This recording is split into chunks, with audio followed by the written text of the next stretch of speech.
ನೋಡಿ, ಇಡೀ ರಾಜ್ಯದಲ್ಲಿ ಸುಮಾರು 2,88,000 ಹುದ್ದೆಗಳು ಖಾಲಿ ಇದೆ ಮತ್ತು ಈ ನಿಗಮ ಮಂಡಳಿಗಳಲ್ಲಿ 1 ಲಕ್ಷಕ್ಕೆ ಸಮೀಪ ಹುದ್ದೆಗಳ ಖಾಲಿ ಇದೆ.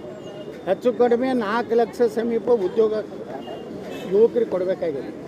ಆದರೆ ಈ ಸರ್ಕಾರದಲ್ಲಿ ದಿವಾಳಿ ಆಗಿದೆ. ಹಣ ಇಲ್ಲ, ಬರೀ ಗ್ಯಾರಂಟಿ. ಈ ಸಲನೂ 1,16,000 ಕೋಟಿ ರೂಪಾಯಿ ಸಾಲ ತೆಗೆದಾರೆ.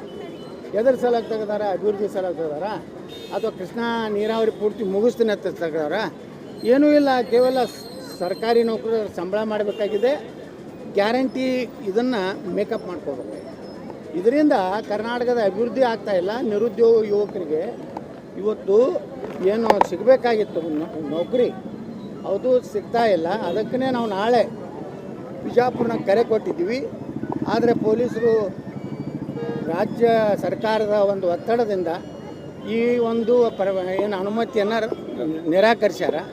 ನಾವು ಇದನ್ನು ಕಲಬುರಗಿ ಪೀಠದಲ್ಲಿ ಚಾಲೆಂಜ್ ಮಾಡ್ತೀವಿ. ನಾವು ಹೋರಾಟ ಬಿಡುವುದಿಲ್ಲ. ನಾನು ಯುವಕರ ಜೊತೆ ಇರ್ತೀನಿ, ಕರ್ನಾಟಕದ ನಿರುದ್ಯೋಗ ಯುವಕರ ಜೊತೆಗೆ. ನಾಳೆ ಇನ್ನೊಂದು 15 ದಿವಸದಲ್ಲಿ ನಾವೆಲ್ಲ ಯುವಕರ ಜೊತೆ ಚರ್ಚೆ ಮಾಡಿ ಬಿಜಾಪುರದಿಂದ ಬೆಂಗಳೂರು ಚಲೋ ಕಾರ್ಯಕ್ರಮ ಕೊಡ್ತೀವಿ. ಅಲ್ಲಿ ಸುಮಾರು 1 ಲಕ್ಷ ಯುವಕರು ಸೇರಿಸಿ ಏನು ನಾವು ಹೋರಾಟ ಮಾಡ್ತೀವಿ. ಸರ್ಕಾರದ ಪತನದ ಮೊದಲನೇ ಹೆಜ್ಜೆ ಆಗ್ತದೆ.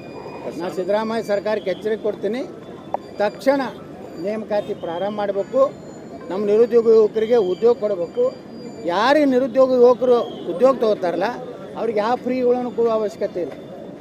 2,88,000 ಉದ್ಯೋಗಗಳನ್ನು ತುಂಬಿಟ್ರೆ 2,88,000 ಕುಟುಂಬಗಳು ಏನೋ ಅವ್ರ ಅನುಕೂಲ ಆಗ್ತದೆ. ಅಂಥವ್ರಿಗೆ ಏನು ಗ್ಯಾರಂಟಿ ಬೇಕಾಗಿಲ್ಲ. ಅಲ್ಲ, ಕಾಂಗ್ರೆಸ್ ಸರ್ಕಾರದಲ್ಲಿ ಪ್ರತಿಭಟನೆ ಮಾಡಲಿಕ್ಕೂ ಅನುಮತಿ ಕೊಡೋದು. ಹೌದು, ಅದು ಇವತ್ತು ಏನು ಹಿಂದೆ ಇಂದಿರಾ ಗಾಂಧಿ ಎಮರ್ಜೆನ್ಸಿ ತಂದಿದ್ರಲ್ಲ, ಇವತ್ತು ಸಿದ್ದರಾಮಯ್ಯನ ಎಮರ್ಜೆನ್ಸಿ ಕರ್ನಾಟಕ ನಡೆದಿದೆ.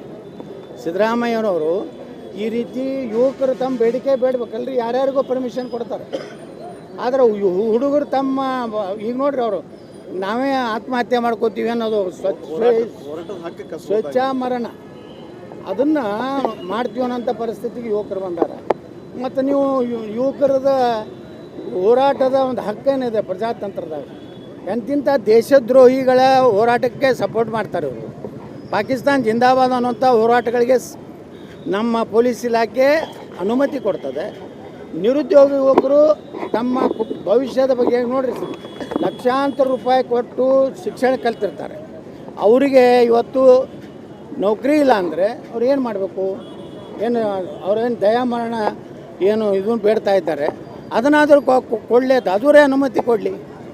ಅಂದರೆ ಸಿದ್ದರಾಮಯ್ಯ ಸರ್ಕಾರ ದಿವಾಳಿ ಆಗಿಬಿಟ್ಟಿದೆ. ಅದಕ್ಕೆ ನಾವು ಯುವಕರ ಜೊತೆ ಇರ್ತೀವಿ. ಆ ಬೆಂಗಳೂರು ಚಲೋ ಕಾರ್ಯಕ್ರಮ ಮಾಡ್ತೀವಿ. ಅಷ್ಟೇ ಅಲ್ಲ, ಮುಂದಿನ ತಿಂಗಳು ನಾನು ಒಳ್ಳೆಯ ಒಂದು ಮುಹೂರ್ತ ನೋಡಿ ಕರ್ನಾಟಕದಲ್ಲಿ ಹೊಸ